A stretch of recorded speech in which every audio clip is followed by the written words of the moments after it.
Kita lanjutkan kembali pemirsa, dialog bersama dengan mantan Kabar Eskrim Polri, Komjen Purnawirawan Ito Sumardi terkait dengan seperti apa kita harus menanti kejujuran dari kesaksian Putri Chandrawati yang hari ini diperiksa secara perdana di Bareskrim Polri. Pak Ito, selamat sore masih bersama kami ya. Iya, selamat sore, Pak. Baik, Pak Ito mungkin bisa diberikan sedikit secercah perspektif Anda terkait dengan masyarakat yang mempertanyakan Bu Putri ini tampaknya seperti diberikan privilege gitu, bisa istirahat cukup lama sebelum akhirnya ya menyanggupi pemanggilan perdana polisi. Iya, saya kira mungkin pendapat setiap orang kan boleh-boleh saja ya, Pak ya. Tetapi mungkin ini perlu saya luruskan bahwa yang menentukan apakah yang bersangkutan ini dapat diperiksa atau tidak adalah bukan penyidik ya, bukan penyidik Polri, tapi undang-undang KUHP yang mengatur. Tapi orang kan bisa tentunya membuat alasan ya.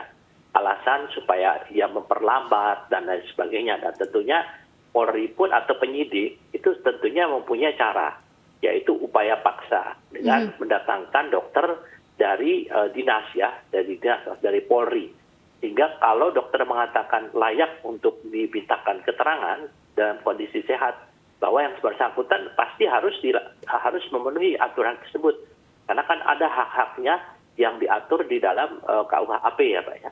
Kemudian juga sekarang kalau lihat kondisi Ibu Putri, ya mungkin menurut penilaian saya, bagaimanapun juga seseorang yang melihat mungkin melihat seseorang itu diperlakukan dengan cara keras, apalagi ditembak di depan matanya, tentunya pasti akan ada pengaruh psikologis ya Pak ya. Saya bisa merasakan, kecuali kalau kita yang memang kami yang sudah biasa menghadapi kekerasan ataupun di daerah pertempuran, kita sudah terbiasa.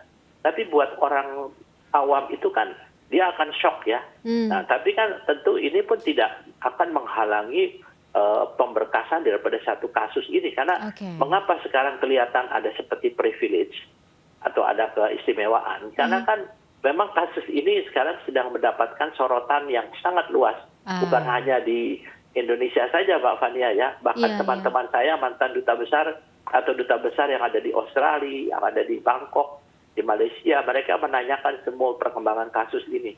Jadi ini sudah menjadi perhatian yang demikian luas, sehingga ada kesan bahwa terhadap Ibu Putri ini ada keistimewaan. Tapi kalau menurut penilaian saya adalah tidak, sama sekali tidak.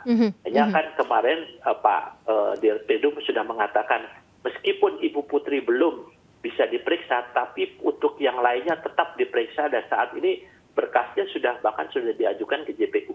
Dan saya berharap pasti dari tim sus ini akan segera juga memberkas hasil pemeriksaan Ibu Putri ini untuk disatukan, sehingga peristiwa yang terjadi di Duren 3 ini lengkap ya, lengkap dari mulai awal sampai dengan akhir ya.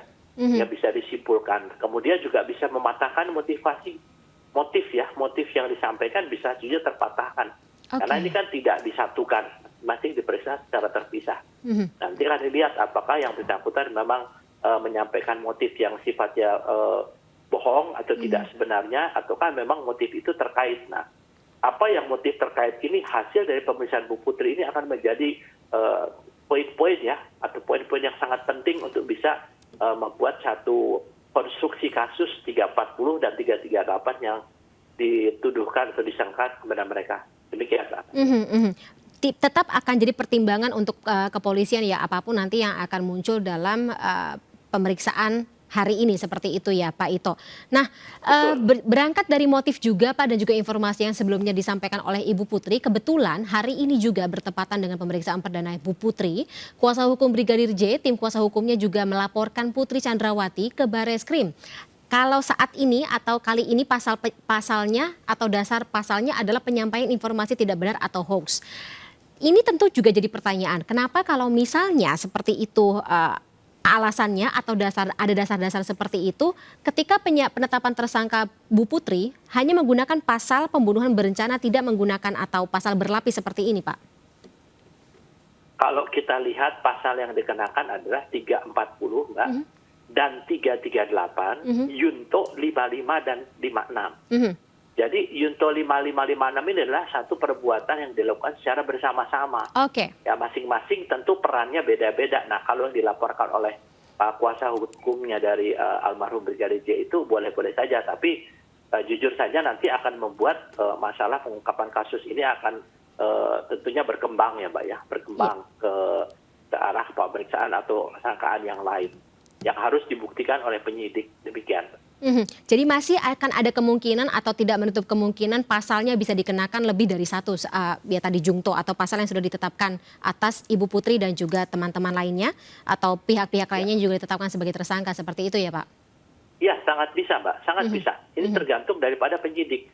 Karena begini, dalam proses penyidikan ya Mbak Fania, kalau saya sebagai penyidik, dalam pemeriksaan tersebut ternyata saya menemukan ada unsur-unsur pidana lain, perbuatan pidana lain, saya akan membuat laporan model C. Ya. Jadi tidak perlu menunggu pelaporan seperti kuasa hukum itu membuat, tidak perlu. Kita buat laporan model C, kita proses sendiri Pak. Tapi itu terkait dengan peristiwa tersebut, di mana dari peristiwa tersebut ternyata ada perbuatan pidana lain yang belum disampaikan sesuai dengan sangkaan yang diberikan kepada yang bersangkutan. Itu bisa berkembangnya, bisa jadi kalau laporan model A itu biasanya kan kalau dibuat oleh seseorang yang melihat ada satu kejahatan, seorang kepolisian ya, penyidik.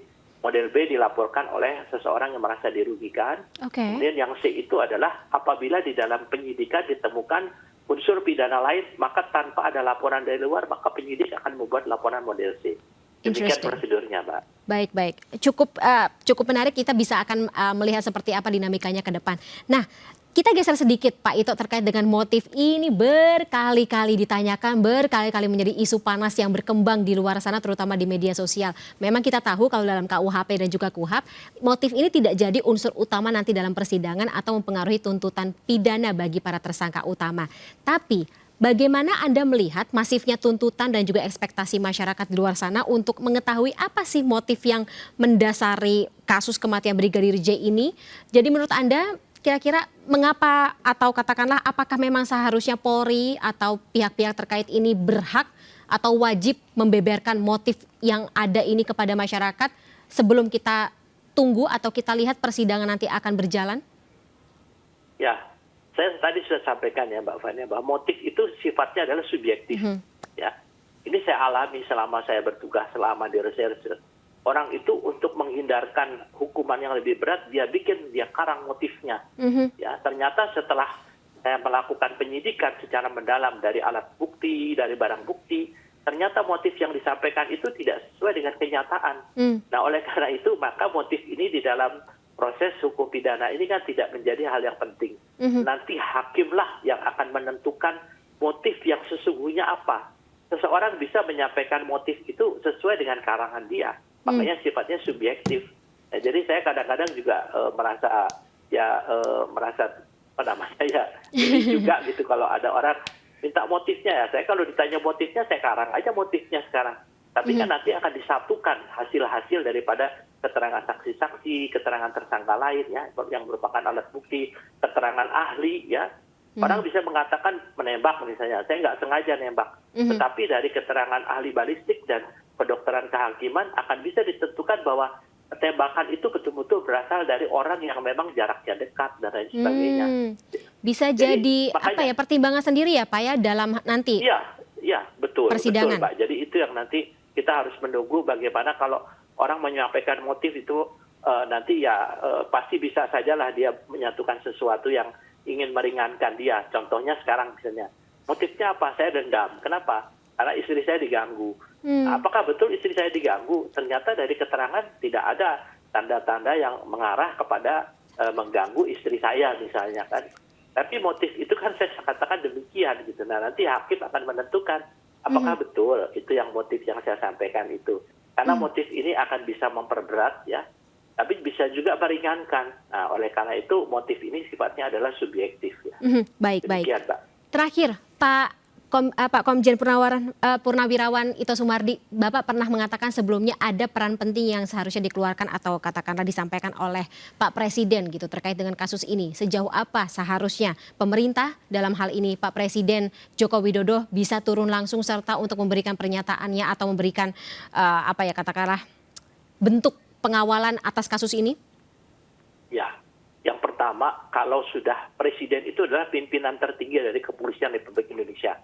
Meskipun atasan Polri itu adalah hukum, bukan presiden, Pak. Tapi pimpinan tertinggi secara struktural ada presiden yang menentukan siapa yang akan menjadi pimpinan Polri. Nah, sekarang mengapa presiden sampai turun tangan? Ada sesuatu di dalam organisasi Polri yang harus dibenahi, ya, yaitu dalam sistem pengawasan, kemudian dalam sistem untuk pengendalian, leadership, kepemimpinan. Nah, ini adalah berkaca daripada kejadian di Duren 3. Pak Kapolri sudah membuka seluas-luasnya sekarang hal-hal yang harusnya tidak sampai ke masyarakat, ya, melibatkan Komnas HAM, kemudian membentuk tim sus, kemudian juga memberikan kepada masyarakat. Dan jangan lupa, saya pernah mengatakan bahwa kasus ini sebenarnya sederhana, ya, Mbak Fania.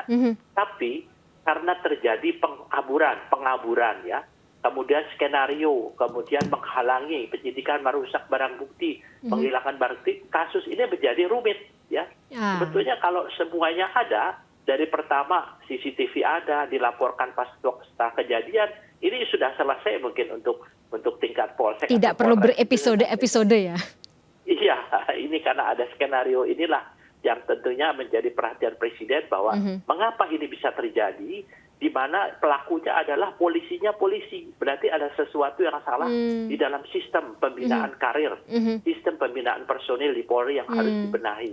Saya kira ini masukan yang bagus dari RDP kemarin, juga dari DPR, yang akan menjadi bagi Pak Kapolri untuk bagaimana bersih-bersih di dalam maupun berbenah diri untuk Polri ke depan. Demikian, Pak. Ada hikmah, ya, Pak, ya, di balik musibah, ya, bisa dikatakan seperti itu, ya, Pak Ito. Ya. Baik, Pak Ito. Terima kasih sekali, Pak Ito, insight-nya hari ini.